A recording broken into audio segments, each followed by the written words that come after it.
Уучлаарай ярихмэ. Та машин андуураа суучлаа.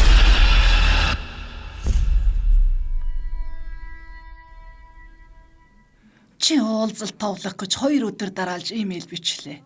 Надад юу болоод байгааг хэлээч. Би өмнө хизээч ийм өвчтөнтэй таарч байсангүй. Кевиний бит 23 хүн байна.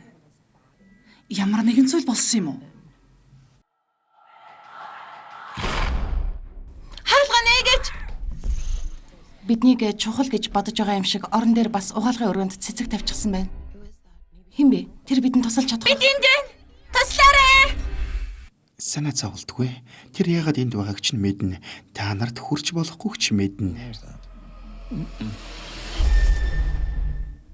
Намайг Хедвиг гэдэг би улаан амьстай. Чи хэдэн настай юм? 9 настай. Хүний тарих бол дэлхийн ертөнц дээр хамгийн ярвигтай зүйл. Бид тэдний аль нэгийг ятгах байж л эндээс гарна. Чи ухаантай юм аа. Хедвиг, чи бидэнд тусалж чадах уу? За, манай гэрд нэг цонх байгаа. Чи бидэнд харуулж болох уу? Энд байгаа.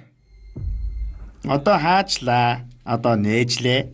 Чи жинхэнэ цонх гэж бодоо юу? Цонхтод чадна гэж бодоо юу?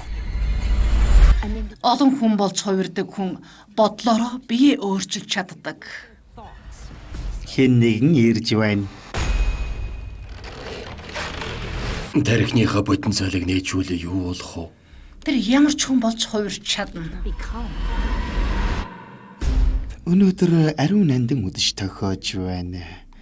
Та нар нэгэн агуу зүйлийг гэрчлэх болно. Дэлхийн ертөнц энэ хадгуусыг жинхэнэ гэдгийг ойлгоно.